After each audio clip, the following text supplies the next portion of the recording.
for you guys real quick, and let's see. We saw you guys pregame, Sophie, and pretty much everywhere you guys go, right? Fever Nation is supporting you, and you guys are giving it back. What's it like to have this kind of environment everywhere you're going, even when you're away from home? Man, I know a lot of teams say that every game is a home game. Sorry, I was just saying if we got that charge call or not. We didn't. But I really do believe that. I think Fever, we have the best fans in the W. Worldwide, I really think. Wherever we go, it's a home game for us. And so we just try to put on, work hard, play hard, and, we just got to work on our consistency. They show out for us, and we need. That right there is what nobody's talking about. The Indiana Fever just beat the Las Vegas Aces without their two biggest stars on the floor. And one of the Aces players is publicly crediting the fans for making every arena feel like a home game for Indiana. That doesn't happen by accident, and it's exposing something way bigger than one win. Rebounds. Aaliyah Boston stands out with this one with a double-double. She played a total of 31 minutes, 18 points. She was 7 of 13 from the field, 3 of 4 from 3. Shout out to Aaliyah Boston, man. She's getting into that three-point shooting, into her toolbox, and it's actually working out great for her because that's another threat for them, having another three-point shooter that can shoot 90% from 3 at any given moment. She walks away with this game with 10 rebounds. Kelsey Mitchell, like I told y'all, man, she had 27 points, 7 of 18 from the field, 3 of 9 from 3, chunking up shots, 10 of 12 with the free throws, 3 assists, 1 block. Aaliyah Boston dropped 18 points, 10 rebounds, and went 3 for 4 from three-point range. That three-point shooting is new for her this season, and it's changing the entire geometry of Indiana's offense. When your starting center can step out and hit from distance at a 75% clip in a game, defenses can't pack the paint anymore. They have to respect the threat, which opens driving lanes for everyone else. Kelsey Mitchell put up 27 points on 7 of 18 shooting, including 10 of 12 from the free throw line. She's been carrying the offensive load all season, but this game she had actual help. The final score was 84-68, and Indiana's record improved to 12-8. But the box score only tells half the story. Battle there. What did you see in the second half? Boards definitely hurt us, but I thought we, quite frankly, ran out of gas. We looked tired. Couldn't muster up enough energy to sprint into screens offensively. But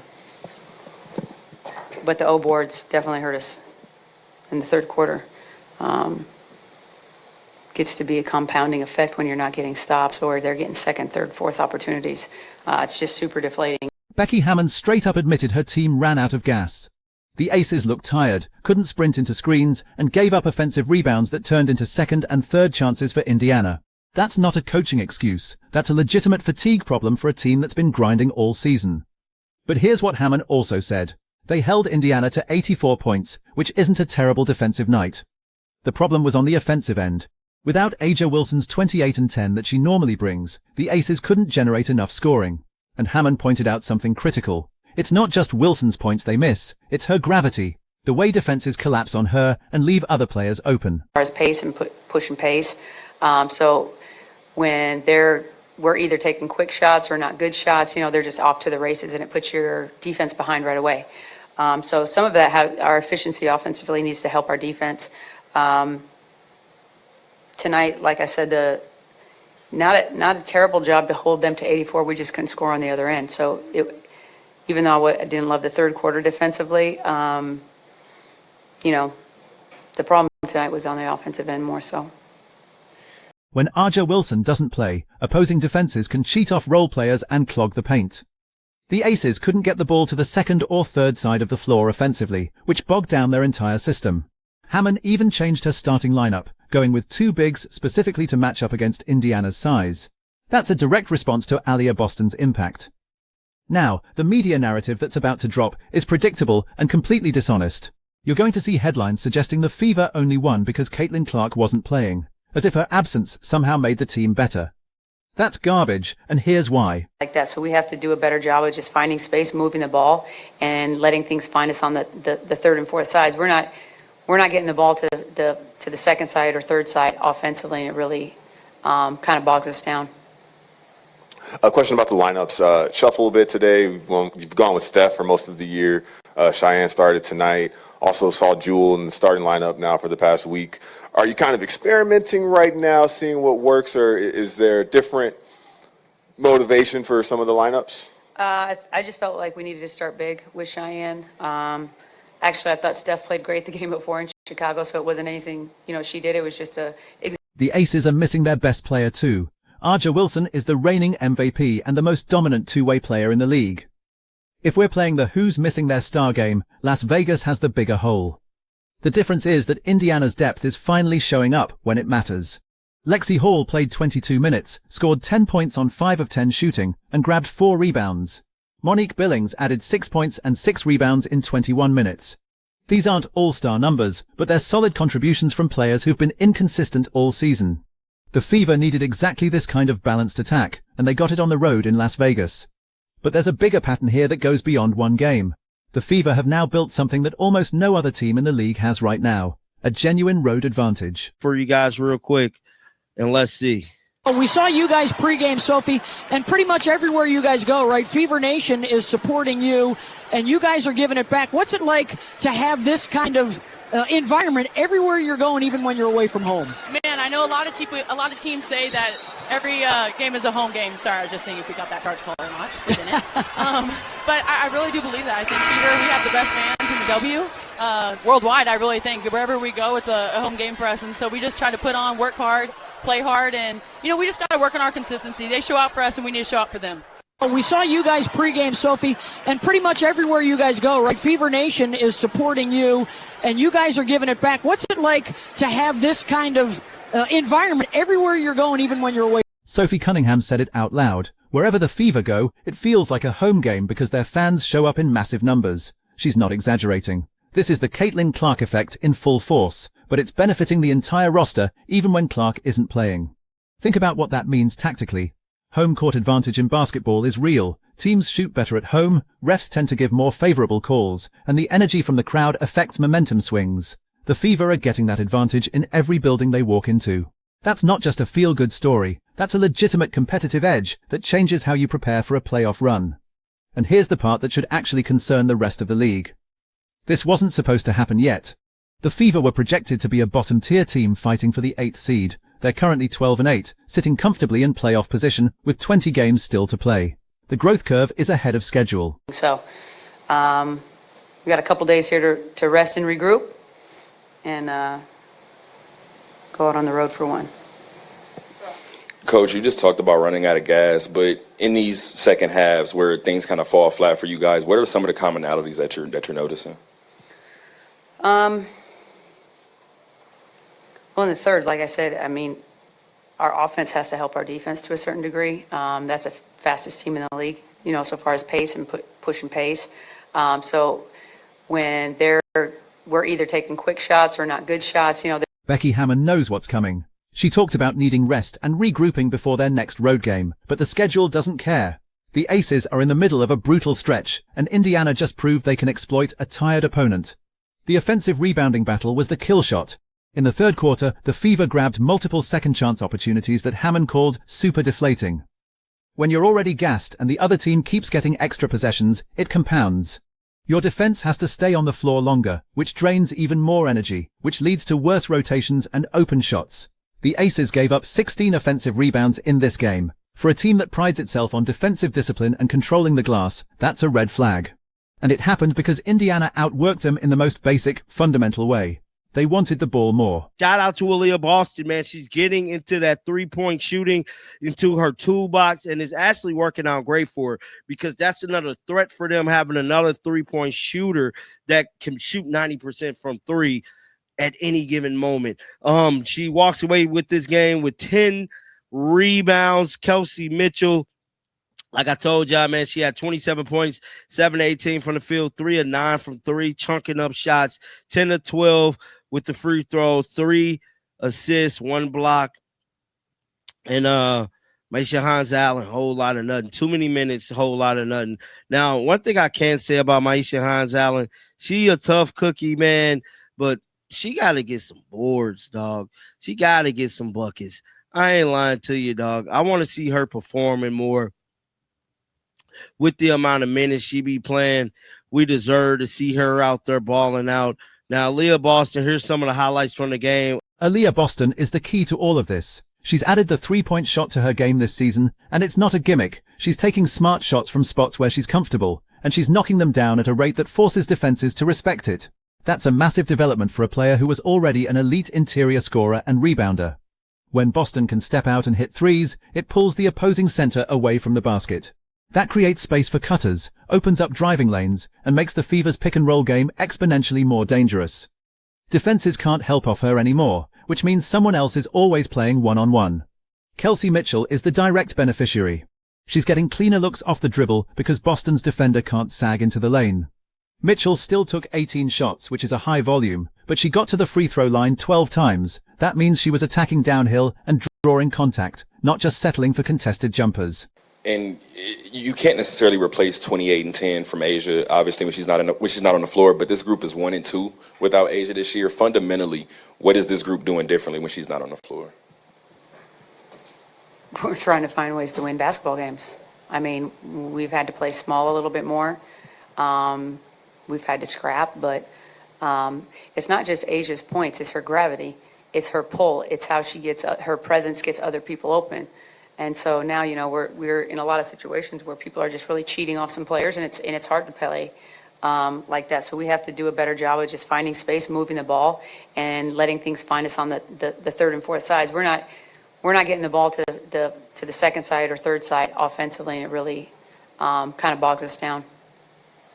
Hammond's decision to start two bigs was a direct counter to Boston's size and skill. She went with Shion instead of Steph in the starting lineup, specifically to match Indiana's front court. That's a significant strategic shift, and it didn't work. The Aces still got dominated on the boards, and their offense stalled because they couldn't spread the floor. That's the chess match happening here. Indiana has forced opponents to choose between matching their size and sacrificing spacing, or playing small and getting bullied on the glass. Either way, the Fever have an answer. If you go big, they'll run you off the three-point line with Boston and Mitchell. If you go small, they'll pound you inside and crash the offensive glass. The Aces tried to go big, and they still lost by 16 points. That's not a close game that came down to a few possessions. That's a beatdown in the second half after Indiana figured out what Las Vegas was trying to do. Executive decision. So we're going to take a look at the lineups, but just for the Fever, I felt like we needed to start two bigs. Anyone else? Thank you, Coach. Yep.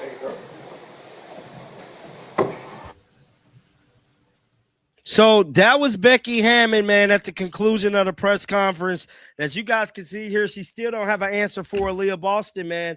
When the refs don't do what they do for the Aces versus the Fever, be a totally different game. Aaliyah Boston have some of her best games against the Aces. Now get down in the comment section. Let me know y'all thoughts about this. Keep them bells on. And until next time, shake the damn haters off. Now let's talk about what this means for the playoff picture, because that's where this gets interesting. The Fever are 12-8 with a point differential that's improving every week. They're not just sneaking into the playoffs, they're building the kind of resume that could earn them a top 4 seed and home court advantage in the first round. Except they don't really need home court advantage anymore, do they? If every arena is a home game because their fans travel, then seeding matters less for Indiana than it does for any other team. That's a psychological edge that's hard to quantify but impossible to ignore. The Aces, meanwhile, are dealing with a different problem. They're 10-7 without Aja Wilson in the lineup this season, which sounds fine until you realize they're about to hit a stretch where they need her at full strength. The Western Conference is a bloodbath, and every loss matters. Dropping a home game to a team missing its best player is the kind of result that haunts you in tiebreaker scenarios. So that was Aaliyah Boston highlights, but just like I stated, what stuck out in this game from what I seen online, because ain't too many people tweet about this one. Normally Twitter be going viral, but Twitter was kind of quiet today, man. Very, very, very quiet with this one.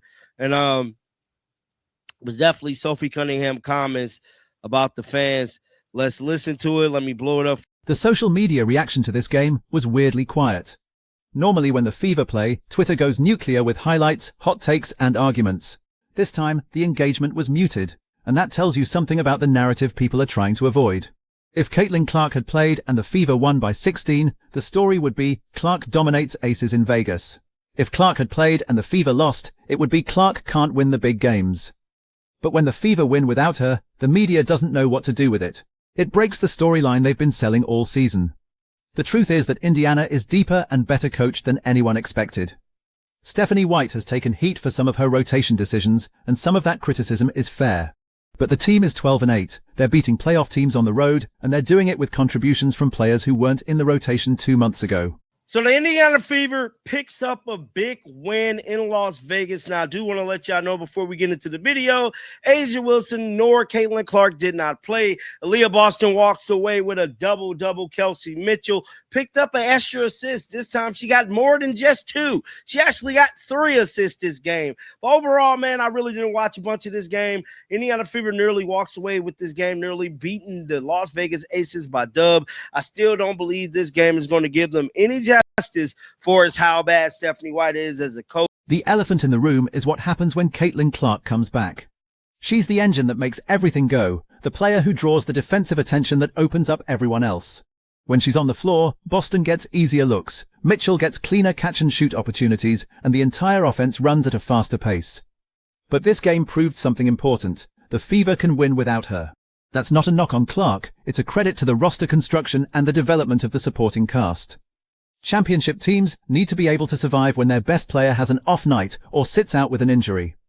Indiana just proved they can do that against a legitimate contender. The question now is whether this win gives them the confidence to play more aggressively in big games. The Fever have been cautious at times this season, playing not to lose instead of playing to win. This was a statement game, a road win against a title contender without their 2 biggest stars. That's the kind of result that changes a team's belief system. So that was Becky Hammon, man, at the conclusion of the press conference. As you guys can see here, she still don't have an answer for Aaliyah Boston, man. When the refs don't do what they do for the Aces versus the Fever, be a totally different game. Aaliyah Boston have some of her best games against the Aces. Now get down in the comment section. Let me know y'all thoughts about this. Keep them bells on. And until next time, shake the damn haters off. Becky Hammon ended her press conference by saying they're going to rest and regroup before their next road game. That's coach speak for, we got our asses kicked and we need to figure out why. The Aces are too talented and too well coached to stay down for long, but this loss exposed real vulnerabilities. They can't replace A'ja Wilson's production, which is obvious, but they also can't replace her presence, the way she warps defenses and creates opportunities for teammates. Without her, the Aces are a good team. With her, they're a championship team. That gap is massive, and Indiana just drove a truck through it. The Fever, on the other hand, are building something that could be genuinely dangerous in the playoffs. They've got star power, depth, a legitimate home court advantage on the road, and a chip on their shoulder from being underestimated all season. That's a recipe for a deep run if they can stay healthy. So here's the real question. Is this the game we look back on as the moment the Fever became legitimate title contenders, or is it just a regular season win that gets forgotten by October? Because if Indiana can do this without Caitlin Clark and A'ja Wilson, what happens when everyone's healthy and they're clicking on all cylinders? Drop a comment and let me know if you think the Fever are for real or if this was just a fluke against a tired Aces team. And if you want more breakdowns like this, hit the like button and subscribe so you don't miss the next one.